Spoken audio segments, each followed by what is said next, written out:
Brachot, Daf Mem Zayin Amoud Aleph. Bonjour tout le monde. J'espère que tout le monde va bien. Nous avons devant nous un Amoud très très riche, Bezrat Hashem, qui commence d'ailleurs une ligne avant la fin du Amoud précédent. Tanu Rabbanan. Nos maîtres nous ont dit En Mechabdim. Alors nous on sait qu'on doit toujours être Mechabed, quelqu'un qui est plus grand que nous, on le fait passer en premier. Ici En Mechabdim Lo Bidrachim, donc il y a des exceptions. En chemin on ne doit pas le faire. Velo Biksharim, ni lorsqu'on passe sur un pont. Velo Beyadaim Mezuamot, ni lorsque nos mains sont, ni quelqu'un qui a des mains sales. En fait, Maïm Acharonim, on ne doit pas dire au Rav, lavez-vous les mains, quelqu'un qui est plus grand que nous. C'est normal. Alors, on reprend. Pourquoi pas dans les chemins? Parce que si chacun va faire la politesse à l'autre dans les chemins, déjà, ça va retarder les gens. Ça va faire des problèmes de circulation. Donc, à partir du moment où on est lancé, on est lancé. Ça, c'est dans les chemins. Deuxièmement, c'est dans les ponts. Il vaut mieux pas rester trop longtemps sur les ponts. En tout cas, dans le temps, ils n'étaient pas si solides que ça. Velo beyadaim mezuamot. Et pas non plus, il y a des maisons. Mishnah Bora nous dit, parce que tu le gênes de lui dire t'as les mains sales. Après, il y a aussi un autre chat. Beyadaim mezuamot, parce que chacun qui a les mains sales, il veut vite aller se laver les mains. Il n'a pas besoin, il ne va pas attendre une demi-heure que le rave ou que le grand finisse de manger. Donc chacun, plus s'il y a du mélar sédomite, c'est dangereux, le sel de sédom c'est dangereux, donc il faut se laver tout de suite. Alors comment ça se fait qu'on dit que toujours le cinquième avant la fin, on propose à celui, au grand, au chachouv, qui va faire la bracha? Ça c'est autre chose, c'est pour que lui, il se prépare à la bracha, mais c'est pas du tout on va pas lui faire honte, et non plus on va pas faire attendre beaucoup les gens qui viennent après lui. Les autres ont déjà fait. Ve'abaye. Alors maintenant, Ravin Abaye. Ravin, c'était le Talmid, Abaye, c'était le Rav. Avou kazle be'ucha, ils allaient en chemin. Kadme chamre de Ravin et d'Abaye. Et le chamor de Ravin est allé plus vite, et il a devancé celui d'Abaye. Velo amar le nizil mari. C'est pas arrêté pour lui dire continuez, allez-y en premier, vous êtes le Rav. Alors Abaye n'était pas content. Amar midé sadik. À chaque fois depuis qu'il va en Eretz Israël, parce que Ravin montait en Eretz Israël pour apprendre de Rabbi Yochanan, et après il revenait en Babel. Gasle date, il se prend un peu trop. Et il ne me propose même pas d'avancer. Pourquoi est-ce que Abaye n'était pas content? Abaye c'était quelqu'un de Hanav. Alors il est passé en premier, qu'est-ce qu'il y a? Premièrement, il était Rosh Yeshiva. Donc il y a le Kavod Torah. Deuxièmement, il y a les Talmidim qui vont voir. Ils vont dire on va devant son Rav. Et pour terminer, il voulait remettre en place Ravin, c'était pour son bien. Kimatalipitra de Beknishta. Lorsqu'ils sont arrivés au Beth Knesset, donc en dehors de la ville, il y avait à la porte du Beth Knesset, Amarle, il lui a dit Nielmar, monte, vas-y, Nielmar, monte, vas-y en premier. Il lui dit Abaye. Abaye lui a dit Vadashta lav marana, et jusqu'à présent j'étais pas important pour toi, c'est d'un seul coup, tu as deviné, tu t'es réveillé. Amarle, Achim Rabbi Yochanan, el mechabdim el avepetar sheshba mezouza. On est mechabed le Rav seulement, le Rav ou quelqu'un de Chachou seulement, jamais en chemin. Et même pas quand on passe les portes où il n'y a pas de mezouza. Une porte avec mezouza, eh bien, c'est Chachouva, on va comprendre. C'est une mezouza, oui, s'il n'y a pas de mezouza, non. Et là, mais Beta Knesset, Beta Midrash, mezouza, Beta Knesset, Beta Midrash, il n'y a pas de mezouza parce que c'était en dehors de la ville, il n'y a personne qui habitait là-bas. Donc on ne mettait pas de mezouza. Achinamid el mechabdin, alors à ce moment-là aussi, il ne faut pas être mechabed, alors pourquoi tu es mechabed ici? Et là, Emma, Beta Charou, il est mezouza. Ce qu'il voulait dire, c'est qu'une porte qui mérite d'avoir une mezouza, c'est-à-dire qui est apte à une mezouza, c'est quand on arrive à la maison. Tant qu'on est en dehors de la maison, non. Maintenant, pourquoi Ravin ne lui a pas répondu tout de suite? Parce que cette halakha de Rabbi Yochanan, il est connu. Je veux dire, c'est comme ça la halakha. On a déjà vu que dans les chemins, on n'est pas mechabed. Pourquoi il n'a pas répondu? Alors, on peut donner deux réponses simples. C'est que vous ne voulez pas faire honte à Abaye quand même. Alors il s'est tué. C'est normal. Même quand on a quelque chose à répondre, il ne faut pas toujours répondre, on n'est pas toujours obligé de répondre. On peut rajouter encore, Alpi Moussar, on peut rajouter encore autre chose, c'est que si quelqu'un te dit quelque chose, même si c'est pas vrai dans la situation actuelle, il y a toujours un message que Hachem t'a envoyé par l'intermédiaire de cette personne. Et à plus forte raison, si c'est le Rav. Donc quand le Rav fait un reproche, il faut toujours accepter, même si dans ce cas, justement, on n'avait rien fait de mal. Et apparemment, il devait quand même essayer de s'améliorer un petit peu. Ravin, bien sûr, un petit peu, c'était quand même un grand sadique. Donc il a accepté. Mais quand il lui a demandé, il lui a dit, alors ben là, il était obligé de lui répondre, une fois qu'on lui a posé la question. Donc, il faut essayer de comprendre pourquoi est-ce que pourquoi il n'aurait pas dû être en premier. Mais on avait dit qu'en chemin, c'est pas grave. Pas seulement c'est pas grave, on n'est pas méchabed en chemin. Alors, apparemment, on est obligé de dire que Ravin était derrière et son âne était allé plus vite. Et il a pris le devant. Ça, non, ça, on n'a pas le droit de faire. Amar Rav Yehuda bered Rav Shmuel bar Shilat. Rav Yehuda a dit au nom de Rav Shmuel bar Shilat, Mishme de Rav, au nom de Rav, En amesumin rechayin lechol klum acheitom abotsea. Ceux qui sont attablés, ceux qui sont autour celui qui a du balabaït, et que c'est le balabaït normalement qui fait la rad à motsir, tout le monde, il donne à tout le monde. Personne n'a le droit de goûter, même quand ils ont reçu un morceau, tant que lui, il n'a pas goûté. Mais Tosfot nous dit que si il aura mis chacun un pain devant eux, ou Shabbat 2 pains devant eux, c'est sûr que chacun peut manger quand il veut. Yativ Rav Safra avec Amar. Alors Rav Safra s'est assis, il a dit, mais non, litom itmar. Quand Rav nous a dit ça, il a dit litom, il a utilisé ce terme, litom, pas l'echol. Lema inafkamina. Et alors qu'est-ce que ça peut faire s'il a dit l'echol, litom, qu'est-ce que ça change? Chez Chayav, Adam Lomar Bishon Rabo, quelqu'un doit toujours dire au nom de son maître. Et il ne faut pas changer. Pourquoi? Parce que parfois, ça pourra faire une toute petite différence. Et cette différence, elle peut être conséquence. Tano Rabanan. Non, mais nous enseignez Shnaim Mamtinim Zelazé Bakeara. Lorsque on donne un plat pour 2 personnes ou 3 personnes qui mangent ensemble, comme ça c'était l'habitude, eh bien, chacun doit attendre l'autre. Si l'autre s'arrête pour aller boire ou pour aller chercher quelque chose, il ne faut pas continuer. C'est pas du DRS de continuer. On dirait que tu vas tout finir. Shloshain mamtinim. Mais s'il y en a 3 et qu'il y en a un qui se lève, les 2 n'ont pas besoin de s'arrêter pour un, on avait dit. Comme Birkat Amazon. Abotsea ou Pochet Yado. Celui qui est Botsea, celui qui coupe le pain, ou Pochet Yado Trila. C'est lui qui met en premier son pain dans le plat pour lui mettre du goût. Comme on avait dit, c'était une mitzvah que le pain, du début de la bracha, il ait du goût. Donc s'il y a de la tchatchouka ou une salade, quelque chose, une salade cuite, il trempe. Mais s'il a envie de faire du kavod à son maître et le laisser en premier, quelqu'un qui est plus grand que lui, il a le droit. Rabba Chana ve'asik les librés. Rabba Chana, il était en train de marier son fils, Berav Shmuel, avec la fille de Rav Shmuel, Bar Katina. Kadim ve'yativ. Et il a devancé, il s'est assis avec son fils, Vekamatnele et il a enseigné à son fils les ilchot de la souda, parce que c'est le khatan qui va diriger, qui va couper, la chala, etc. Tu n'as pas le droit de couper le pain tant que ils n'ont pas dit amen. Pourquoi c'est comme ça? Parce que amen, ça fait partie de la bracha. Pourquoi? Parce que celui qui fait, comme ça dit le Rabbeinu Bechai, ou Bechaye, ça dépend, il dit, celui qui fait la bracha, il reconnaît que Hachem, c'est le Mekor HaBrachot, c'est lui qui donne la bracha à tout le monde. Alors celui qui dit Amen, quel Melech Ne'eman, il dit qu'il est d'accord avec ça, alors ça fait 2 édim. Donc c'est extrêmement important. Le Amen, il est important. Il y en a qui ne faisaient pas de bracha tant qu'il n'avait pas une personne qui allait répondre Amen. Donc, il faut attendre que la bracha soit terminée, et après on peut couper.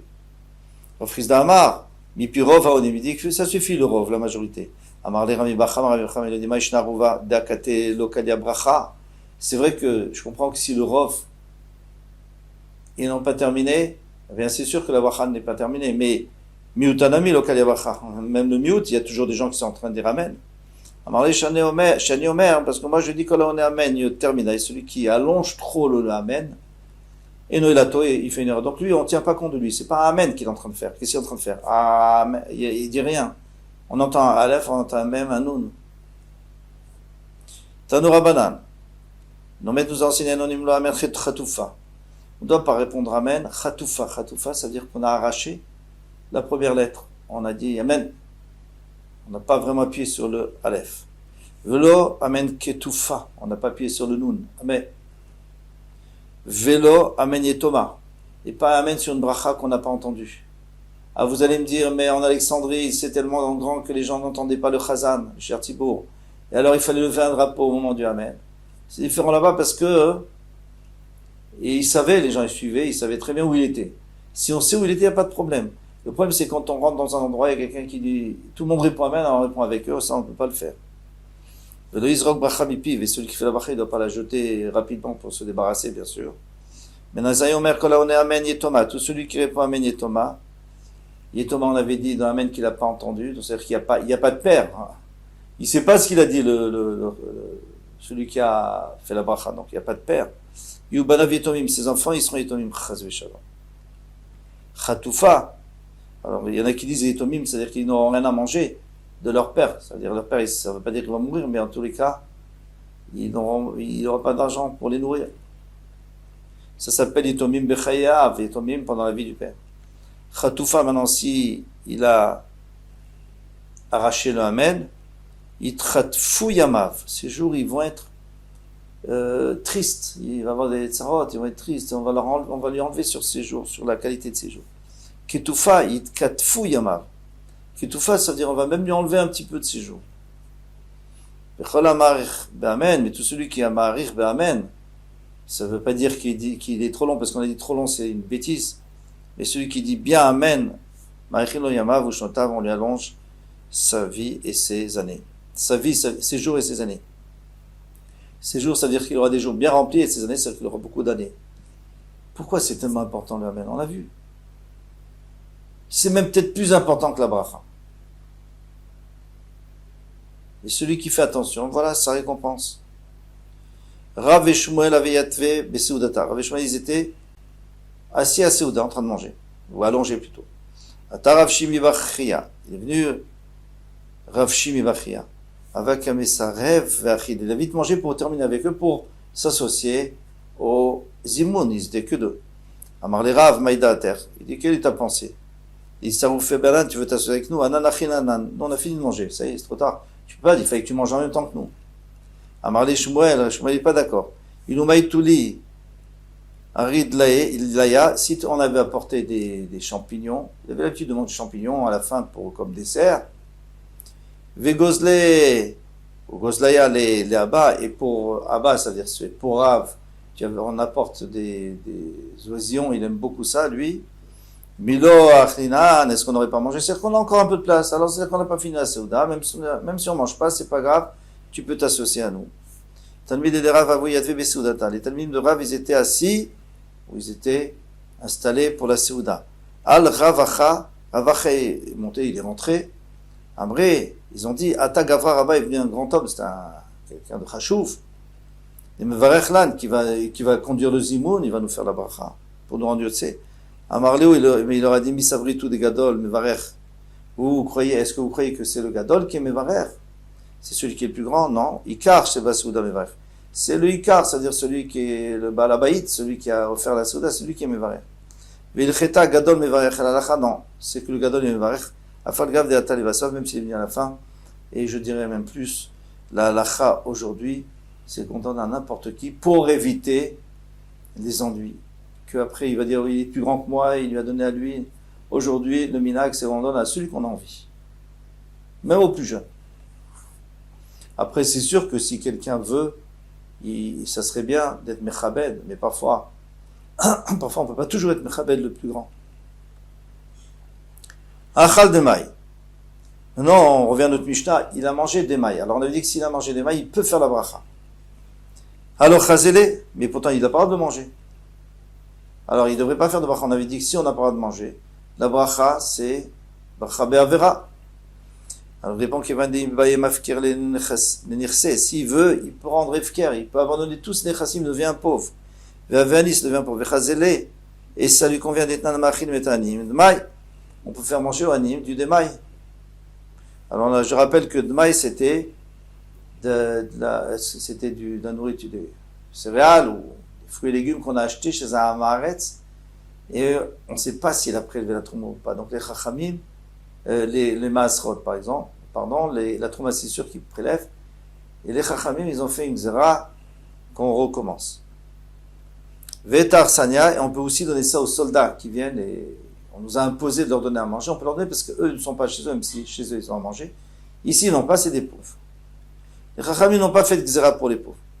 Ravuna a dit, Tana, Bet Shammai Omrim, Bet Shammai on dit, En Machilim et Ta'anim, Vetar Sanai, Dmaï. Alors, Bet Shammai ne permet pas, mais Bet-il permet.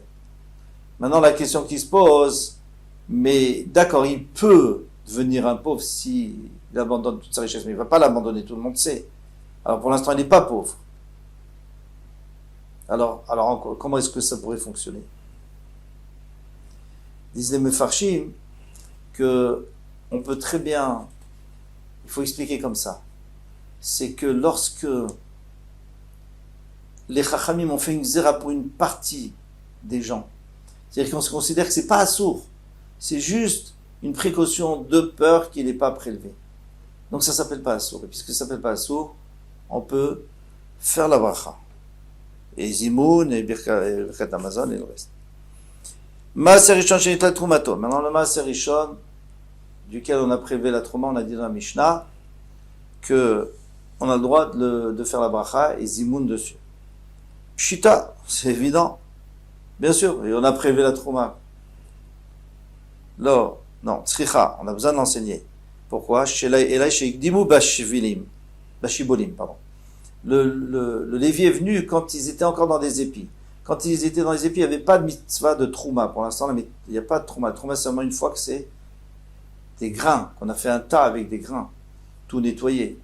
Donc pour l'instant, il n'y avait pas d'obligation de trouma. Donc le Lévi a pris son maaser, et la trouma, c'est fini. On la donnera plus, la trouma. Lui, il va prélever sa trouma de maaser, dans la trouma sur son maaser, mais on ne va pas donner la trouma gdola. La trouma qu'on devait donner au début au Kohen, ça on ne va jamais le faire. En tout cas pas sur ce maaser qu'on lui a donné au Lévi. Veifrish minu trouma de maaser, lui il a prélevé trouma de maaser. Velo ifrish minu trouma gdola, mais il n'a pas prélevé la trouma gdola. Okte Rabbi Avahu, et comme Rabbi Avahu, d'Amar Rabbi Avahu, Amar Resh Lakish, maaser rishon shigdimu bashibolim. Le maaser rishon que le Lévi a pris lorsqu'ils étaient encore dans les shiboulim, les épis, patour mi trouma gdola, shenemar. Pourquoi? Car il est écrit varimotem imenu troumat Hashem. Vous devrez prélever la trouma pour Hashem. Maaser mina maaser. Le maaser du maaser, c'est-à-dire la troumat maaser. Maaser mina maaser amartilar. Moi je t'ai dit seulement maaser mina maaser, mais l'autre trouma gdola. Mais pas la trouma gdola. Et troumat maaser mina maaser. Et aussi troumat maaser mina maaser. On ne peut pas dire imposer au Lévi de prendre les deux. Il a déjà pris la troumat maaser. Alors je rappelle, celui qui a des récoltes, il donne un 50e à la trouma, un 10e au maaser rishon, c'est-à-dire au Lévi. Maintenant, lui, il a déjà prélevé un 50e, mais le maaser Lévi, il doit encore prélever la trouma et donner, sur ce qu'il a, de donner un 50e au Kohen. Alors ici, le Lévi, lui, il a prélevé ce qu'il fallait, mais on ne va pas lui demander de prélever aussi la trouma gdola, puisqu'il n'y a jamais eu d'obligation de trouma gdola, puisque la trouma gdola, elle vient seulement.